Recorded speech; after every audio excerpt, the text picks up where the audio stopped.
I read 20 books in the month of September, and here are my thoughts on all of them.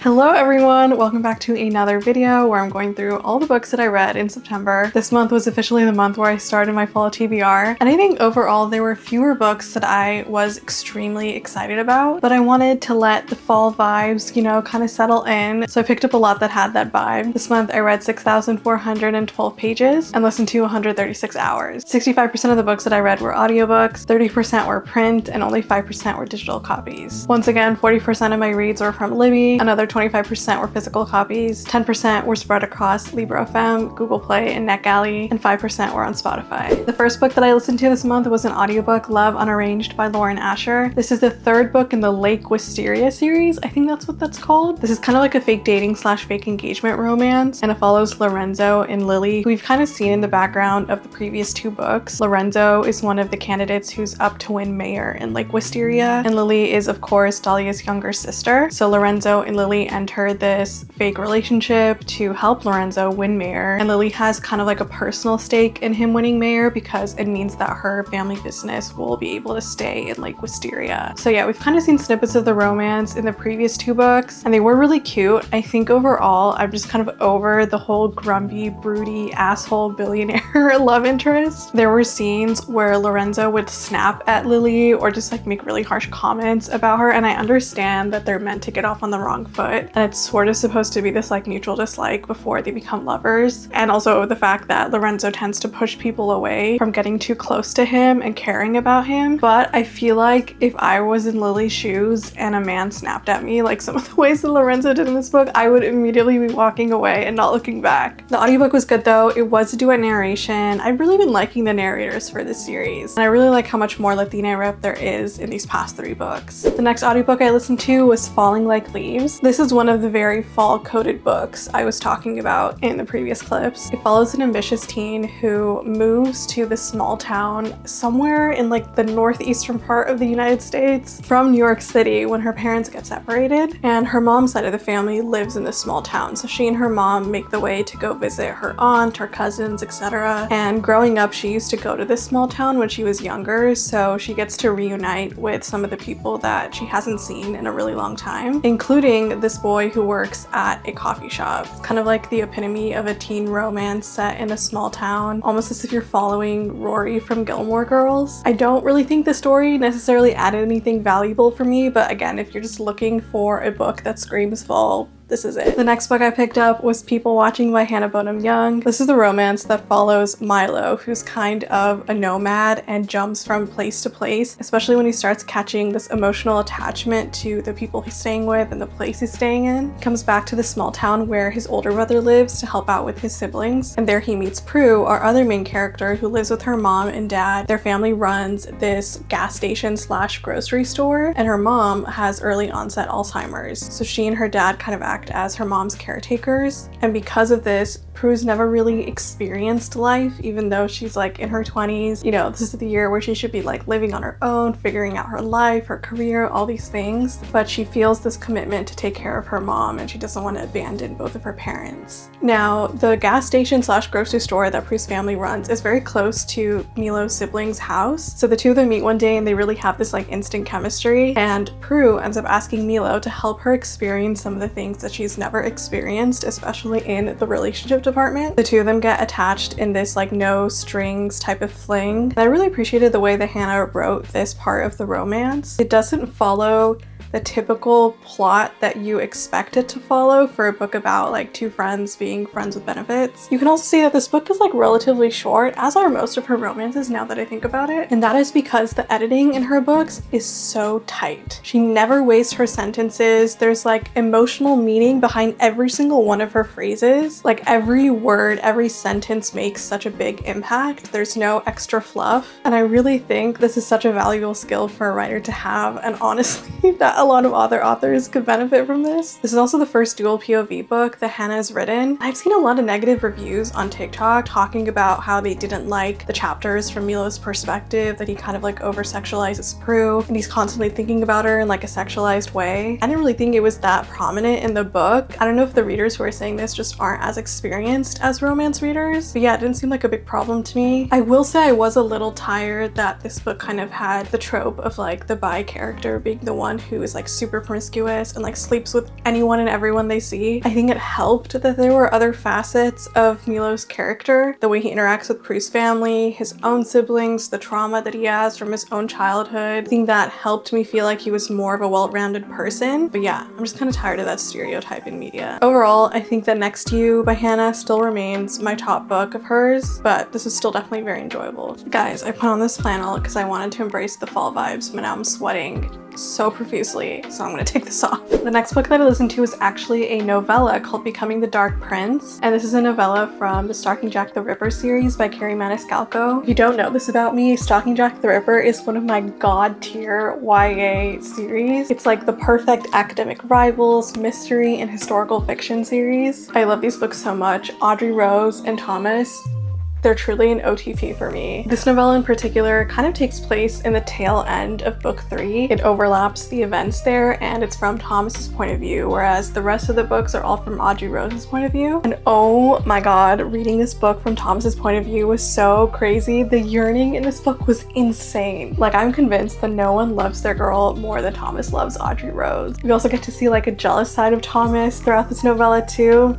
It was amazing. I literally like read this novella and then immediately went back and reread some of my favorite scenes throughout the series because I just missed both of them so much. I miss their dynamic. I miss the will they won't they push and pull that they have. I miss their banter. I miss all of the little flirtatious moments. I cannot recommend this series enough, truly. The next audiobook I listened to was Hostage to Pleasure, which is the next book in the Sci-Changeling series. I honestly think this is my new favorite book after Slave to Sensation. This book follows a changeling leopard who's unable to shift into his leopard form and a rebel sci-scientist who's also a single mom. I love this one a lot. The enemies to lovers arc was done really well in my opinion. Ashaya is our FMC and she's trying to escape the Skynet with her son and protect him. And then Dorian is our MMC. He's a sniper for the Dark River Pack and he can't help but feel this sort of possessiveness over Ashaya. Even though he has this personal vendetta against the Psy because they murdered his sister, he just can't help but feel drawn to Ashaya and the way that she protects her son, something that the Psy aren't supposed to be able to do. And I really loved how we got to see so much of Sasha and Lucas, Jude, Vaughn, Tally, Clay, Brenna, Faith, even Nate and Tamsin. I feel like this was the book where I really felt this overarching plot effect, not just, you know, our main couple, but also everyone who's in Dark River. I loved all the cameos and chapters we got from the other characters too. Like, I really felt the pack mentality in this book. And I think we're starting to introduce some characters from the Snow Dancer pack, which is the Wolf pack. So very excited for the future books to come. Next, I read All Superheroes Need PR, which was a very surprising top read for me. I did see that a lot of my mutuals love this book, so I knew that I was gonna like it, but I did not realize how much I would love it. The last time I read a superhero book, it didn't really go the way that I thought it would, and I was kind of bored, so I had my expectations low going into this, but the romance in this book was so good. It follows a superhero named Roland who's trying to rebrand his whole image to be a hero, so he turns to this PR firm led by our FMC Vanessa to help fix his image, and part of the contract that he signs with this PR firm is that Vanessa will pose as his girlfriend, which they call the Lois Lane clause, which I thought was kind of funny. And it's basically a way to show the public that he's capable of compassion and everything. My guilty pleasure romance dynamic is when the FMC is just dealing with a lot of trauma, you know, has people like walking all over her. She kind of has this like sob story background. She's super anxious and nervous. She keeps to herself. She doesn't break out of her shell. And that is exactly what it's like between Vanessa and Roland in this book. From the moment that he sees her, Roland is like, yeah, that's my girl, and anyone who harms her will be answering to me. And this also isn't just a superhero book. There is also a monster romance element to it too. I don't want to spoil too much of it, but that was very welcoming, and oh my god, I was literally blushing during several scenes in this book. But anyways, trust that this book has something for everyone. I'm so excited to read the sequel. I literally just got it in the mail a couple days ago. I know it's gonna be so good. I cannot wait. The next audiobook I picked up was If It Makes You Happy, which was, again, a a very fall-coded book. This is now an adult romance that follows a woman who has to take over her mom's inn after she passes away. She also has broken off her engagement to her former fiance, so this kind of gives her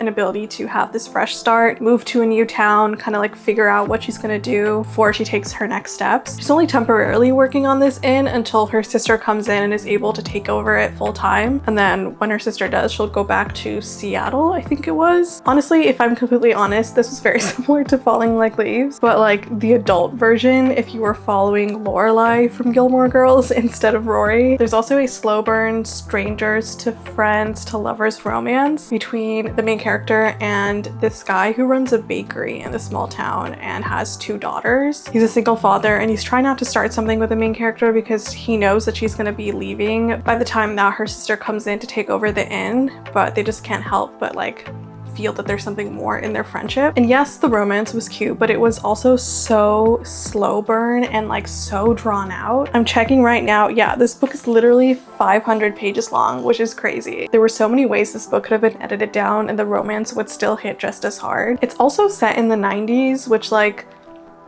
I don't really think there was much in this book that made it need to be set in the 90s. The language in this book feels very reminiscent of the language that we use today. I think the only thing that made me catch on to the fact that it's set in the 90s is that they don't really use cell phones, obviously. There's the mention of her like faxing documents instead of like sending them over email or something like that, but nothing else in this book required for it to be set in the 90s. I don't know. Once again, I wasn't very wowed by it, but if you're looking for another fall romance, there's another one to add to your TBR. Oh my god, I'm like still sweating so much and I am so confused. It was so cold this morning. I just checked the weather and it's 83 degrees outside. It's October. Anyway, the next book that I read this month was Good Spirits by B.K. Morrison. This is B.K.'s holiday romance that follows a woman named Harriet who gets assigned a ghost of Christmas past in the shape of an Irish fisherman named Nolan. And it's just as you expect to rectify any wrongdoing that she may have done in her past, except for the fact that Harriet seems to be a very kind, loving, and selfless person. So Nolan and Harriet are both really confused why Nolan was assigned to her. It's a sweet holiday romance with a healthy dose of Christmas magic. I definitely think if you're someone who eats up holiday rom-coms and Hallmark movies, you'll really enjoy this. This book also does touch on the loneliness that some people experience during the holidays, and all those scenes made me really emotional, but otherwise it was a standard sweet romance. I think First Time Caller still remains my favorite B.K. Morrison book. But if you've been a fan of all of her books so far, I think you'll really enjoy this one. Next, I listened to an audiobook called The Full Picture. This is a YA romance following a university student who travels to Ghana for winter break to visit her late mother's side of the family. There she meets her grandmother's handsome young photographer neighbor, and this neighbor's childhood friend, a charming pre-med student. It's a really beautiful coming-of-age story about navigating grief, finding your first love, and living life on your own terms. I love the backdrop of Accra throughout this story. There are a lot of mentions of what the culture, lifestyle, traditions, food is like in Ghana, and there are also a lot of interesting discussions about what it's like being a part of the Ghanaian diaspora, whether you're someone who immigrated out of Ghana to grow up somewhere else, or if you spent your whole life living in Ghana. And the narration was solid too, no notes there. I feel like this had everything that I love in a YA coming-of-age story. Next, I read Heartsick by Christina Forrest. This is a YA romance with a dash of suspense and thriller. This book is set in our contemporary world, but in this book we have this existence of a pill called the heartbreak pill, and it's a pill that people take when they're experiencing heartbreak in order to remove all of their symptoms such as depression, loneliness, sadness, etc. So anytime someone goes through a breakup, divorce, or separation, they can come to one of the centers that the company behind this pill has set up, take the pill, and then no longer experience any heartbreak. And it's gotten super popular, so like I mentioned, the company has set up multiple centers throughout the country. Our two main characters are Margot and Isaac, and Margot works at one of these centers in Philadelphia. They used to date towards the beginning of high school, and now they've broken up, and one day Isaac walks into the center that Margot is working at, and Margot realizes he's there to take the heartbreak pill to get over her. Margot feels so upset about seeing him there, but before she can even like confront him about why he was there, she overhears some of the executives from this company in the back rooms talking about how they're gonna give out these expired pills to the public, knowing saying that these expired pills have extremely dangerous side effects. And like there have been a few instances already where people have come forward talking about how after they took this pill, they were experiencing like terrible migraines, they were coughing, vomiting, like all these crazy side effects. But very suspiciously, all of their posts, anything that they like said about the company had been like removed from the internet. So Margot feels like something else is going on behind the scenes, and she and Isaac team up to get the truth out to the public and expose this company for purposely giving the public all these expired pills. And of course, while they're doing all this, they're also navigating their own breakup and reconciliation. It was very cute. I could definitely see this as a fun teen movie. I don't know why, but it gave me like big Disney Channel original movie vibes. It's super short, the romance was very sweet. There's a little side of corporate espionage and teen investigative journalism. What more could you want? Another audiobook that I listened to this month was Hot for Slayer by Ali Hazelwood. This is part of Amazon's Halloween romance anthology. I was only given a copy of Ali's short stories, so I only read this one from the anthology. I don't really know how the rest are, but this one follows a vampire and a vampire slayer. This vampire hunter has been chasing after the vampire, the FMC, for years until one day he loses his memory and has no idea what he does, no idea who our FMC is, but he is like very infatuated with her. I don't really know how else to review this because it's such a short novella and there wasn't really a lot of substance. I think it's like a very solid, quick paranormal romance. It does have the typical Ali formula of he falls first and is super obsessed with her and she just doesn't know it. I do think her strength lies in her full-length published novels, not necessarily her short novellas, even though she's written a lot. But this did make me super excited for Mate, which I will hopefully be reading soon.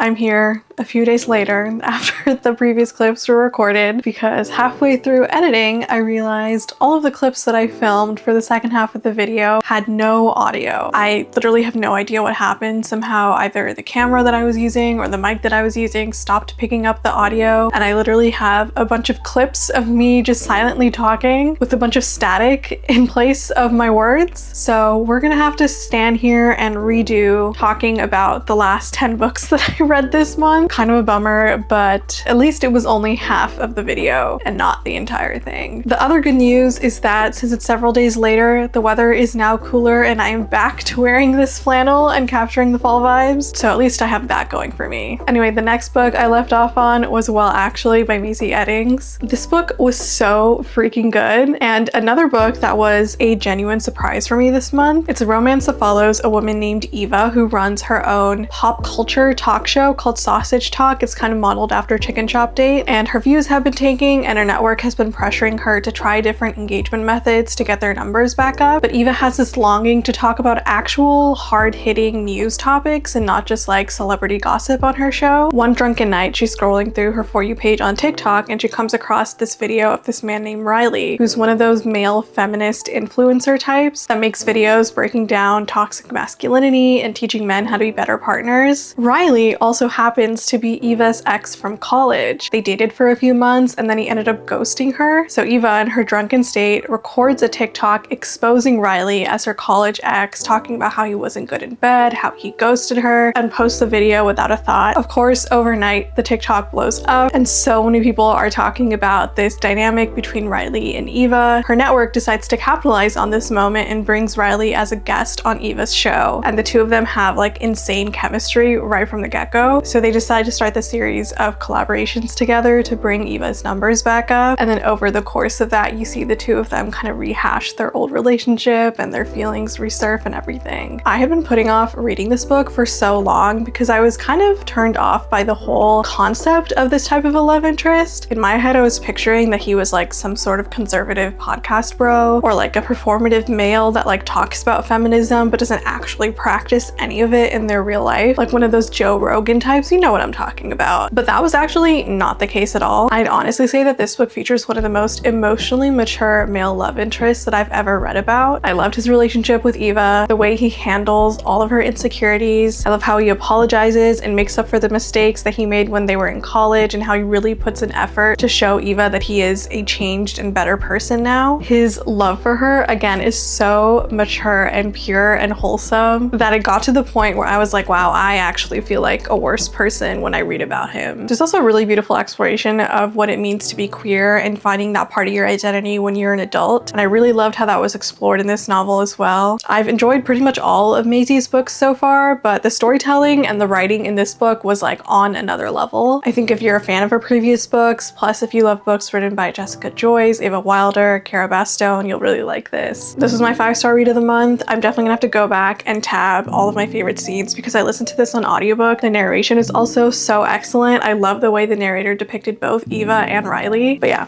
cannot recommend this enough. The next book I read, I listened to kind of like half on audiobook, half reading the physical, and it was Bidden by Jordan Stephanie Gray. This is a YA fantasy book about werewolves. It follows your typical YA teen fantasy formula where a girl doesn't know about this like supernatural world that is also mixed into the world that she lives in, and then there's like an incident or an accident that happens, and then she learns about this supernatural world and gets thrust into it and has to learn about all of the rules and finds herself tangled in this love triangle between two brothers, like literally the whole thing. However, this book kind of went beyond that typical YA teen fantasy formula and started adding all these extra layers to the world building and the way the magic system is set up, and again, like all of the rules in this world. And all of those rules were so confusing for no reason. Like, I think if this book had just stuck to the basics of werewolves in teen fantasy books, it would have been perfectly fine. But in this book, you get this added level of there being like different royal courts in this werewolf world. Each werewolf has their own supernatural ability that gets determined once they like turn into a werewolf or like hit this certain age. And for our main character, she has the ability to detect if people are lying. Some other people in this world though have the ability to cast things like illusions. There's compulsion in this book as well. And because that exists in this book, the whole time I was just like trying to figure out whether anything that I was reading was real or not. Like, it does give to some unreliable narrator moments where I'm like, the main character could have easily been compelled and like we don't know that as the reader, or she could be experiencing an illusion because another werewolf that has that power is casting an illusion. So I feel like the entire time I was just being gaslit, and I feel like that was just adding to my confusion and inability to enjoy the story. There's also a lot of logistical questions that I had about this book. I know in YA books there's always this like confusion of where is the parental supervision in this book. That's a big part of this book that I was really confused about. It's also spicy for no good reason, which I found kind of weird. I feel like there's been this shift in the YA space to write YA books that are meant for adults, and I don't really know why that's happening. One of the problems that comes with that is that they're using a lot of like adult romance tropes in these teen books that like, there's a scene here where one of the love interests in this book calls the FMC a good girl when they're like in bed. And in my head, I'm like, what teenager actually knows to say stuff like that? Like, no teenager is going to be like good girl in bed. Like, that's so weird. Teenagers are awkward and messy and they're figuring things out. And I feel like losing that from these teen books is so sad, because that's where a lot of teens like learn about how to have these types of relationships and like explore feelings with their peers and stuff like that. And it's kind of sad that we're like losing that and that teens are not finding books that are like actually catered to them anymore.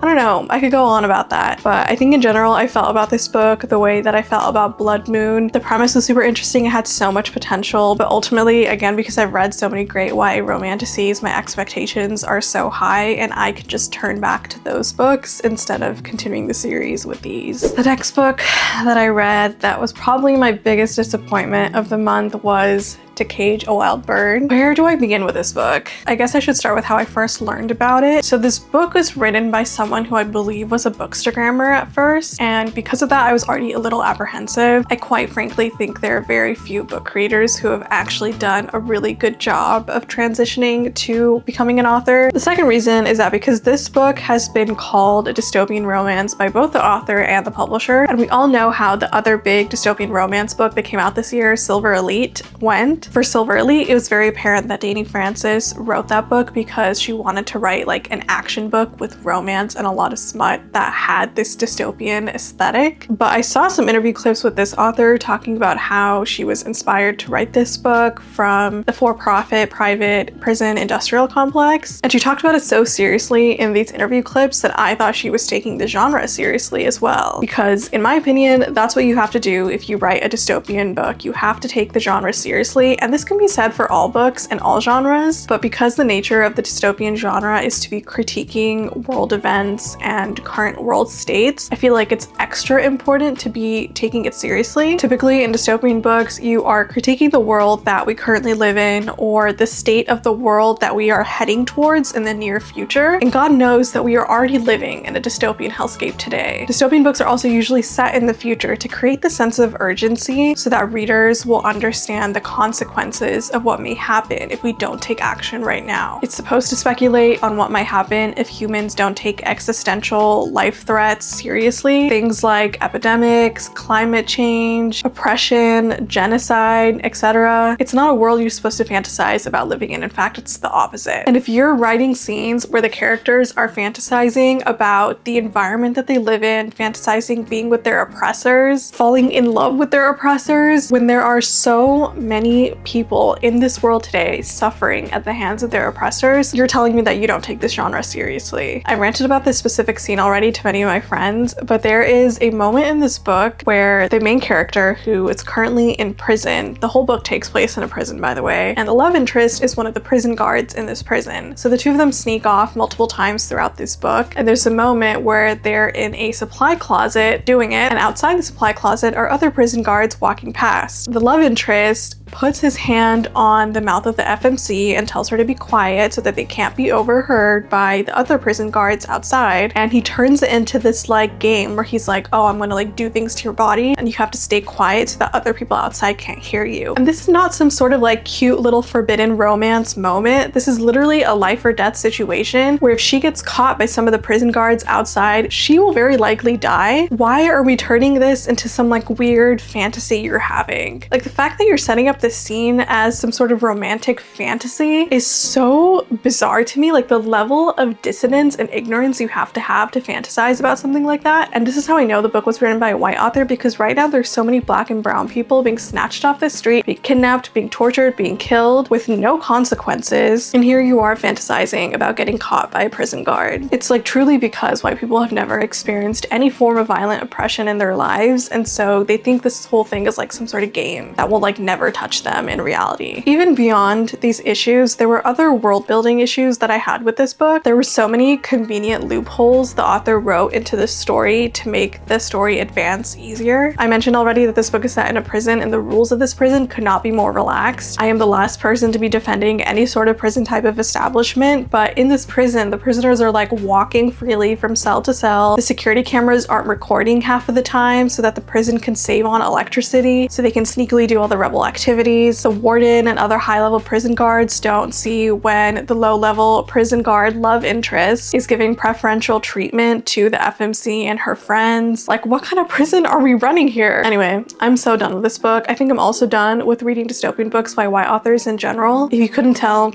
I did not enjoy this book. Okay.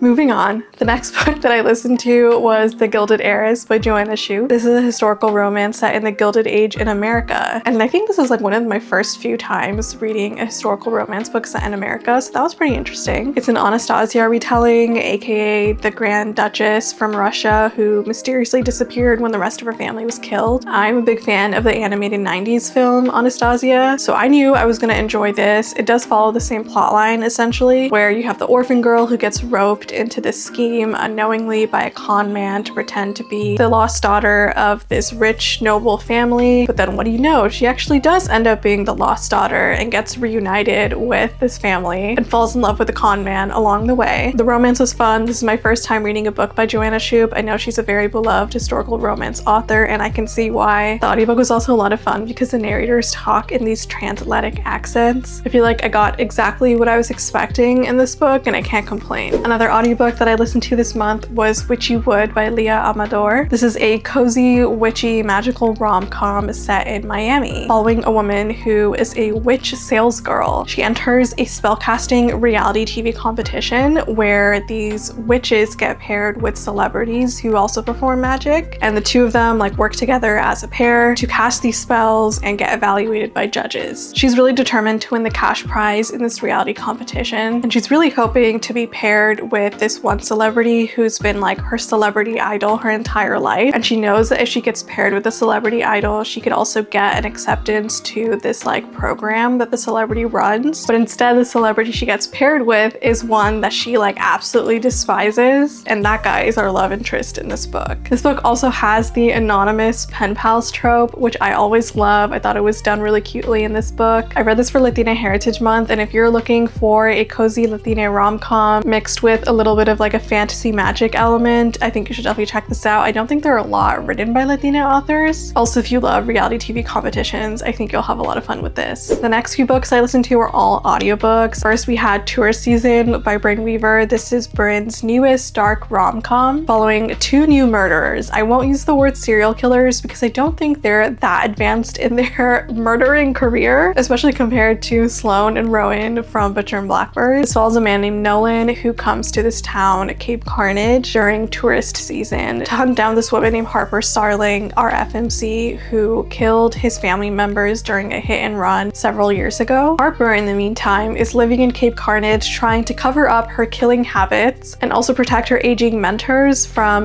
nosy busybodies like Nolan. But she and Nolan end up having to team up when this amateur true crime investigator comes into the town and starts investigating a little too closely into both Nolan and Harper, and it's really fun to see them kind of go from enemies to reluctant allies to stop this other guy. This was a pretty solid rom-com for me. I think I'd rank this as my second favorite Bryn Weaver book. I like the slow burn of Nolan and Harper's relationship. I like the true crime aspect of the storyline, all the suspense and thriller scenes. The audiobook is also duet narration, and I think that really elevated the story for me. I'm definitely excited to read the sequel too, especially after how we left things off in the epilogue. The next audiobook I listened to was You've Got a Place Here Too, which is an anthology of short stories taking place in HBCUs. It ranges from coming of age stories to romances, etc. There's a short story in here for everyone. I think my favorite was definitely Kennedy Ryan's short story. No surprise there. Some of the other ones I enjoyed were ones from Elizabeth Acevedo, Farrah Roshan, and Jasmine Bell. I think from some of the horrifying stories that we were getting about HBCUs being under threat after some of the events that happened earlier this fall, and also about Black students attending PWIs, it was really nice to read about students safely attending a university where they find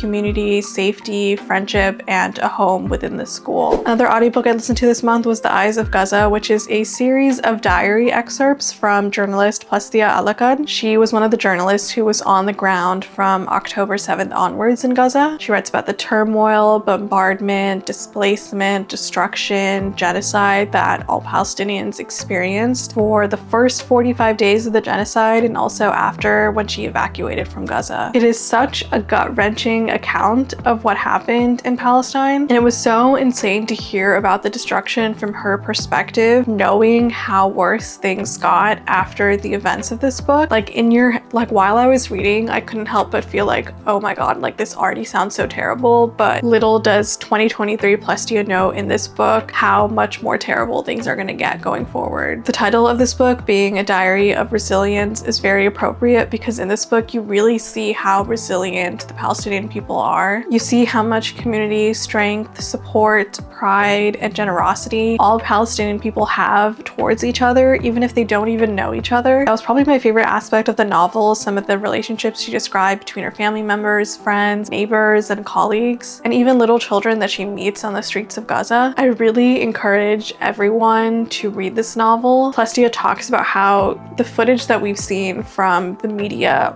really only highlights about 10% of what Palestinians actually experienced on the ground. So I really think it's important to read these accounts firsthand from the people and the journalists who were there experiencing it in real time. I also recommend reading this by listening to the audiobook. Plastia narrates it herself, and the words just have that much bigger of an impact when you hear it from her directly, especially if you've been following her on social media over the past few years since the genocide started. The last book that I read in September was The Second Death of Locke. This is a queer, epic, medieval fantasy with a slow burn friends to lovers romance. I was super excited to pick up this book because first of all, it features a lady knight, which you can see on the cover. I feel like that's been a really big theme in my fantasy books in 2025. Second, it features bi and pan rep, which I was really excited for. And third, the premise of this book sounds so good when you find out what the character's dynamic is. But in order to get power to cast their magic, they have to draw from these people called hands. And hands are designated people that are paired up with mages and act as a well where mages can draw their power from. They often will tether to a designated mage, and this tether is not something physical, but a lot of times the hand will literally place their hand on the mage's body so that they're able to draw power from them more easily. And the mages will literally go out into the battlefield like that with the hand very closely next to them or touching them, and they sort of just like work with each other in the battlefield. Hands can also help heal mages, so if a mage has like a really serious injury, they can draw power from the hand to relieve their injuries. And in order for hands to replenish their well, they have to get like good rest, eat food, you know, nourish themselves. Our main character is Gray, and she's the hand to her mage Kier. They've known each other since they were children, and over the years they've been fighting together as mage and hand. So they're literally like this, and they're constantly at each other's side. I feel like this book has that concept of like, I know you better than I know myself because we're just so intertwined. Like, I don't know where I end and you begin, that sort of dynamic. I honestly kind of view it as like Parabatai from the Shadowhunters universe, if you're familiar with it. There's also this underlying rule that hands and mages are not supposed to fall in love with each other. But Gray has had true, deep, yearning feelings for Kier for the past several years, and this book like really just goes all in on the yearning. It's so crazy. For the actual plot of this book, it follows Kier and Gray when they're assigned to transport this young girl from one nation to the next. She's believed to be the heir of Locke, and the Lockes were this noble family that had this tremendous amount of power and magic, but they all kind of died out. There's a rumor that the last remaining Locke heir is alive, but no one was really able to track down who it was, and now they think it's this little girl. Except Kier and Gray know for a fact that it's not this little girl, and I can't tell you the reason why. You find out within like the first 6 chapters or so, and when you do find out, it's such a crazy moment that like completely alters how the story moves forward. It is truly like an oh shit moment. Like, I remember reading it and being like, oh my god, this changes everything. I think this book also kind of reminded me of The Witcher pre-Liam Hemsworth because of the found family vibes of like going on this expedition, traveling across a bunch of continents, because it has that storyline of transporting a young girl with this hidden magical ability, going along with the crew of people, having all of these romantic moments along the way, all the found family vibes. But yeah, I really like this. I did hear there's gonna be a second book, maybe not. If not, this works as a really great fantasy standalone. Definitely recommend this if you love these epic medieval fantasies with a romantic subplot. Okay, those are all the books that I read in September. Take 2. Thank you so much for sticking through some of the editing issues I was experiencing again. Let me know if you read any of the books that I mentioned in this video. Let me know what your favorite read of September was, and I will see you in the next video.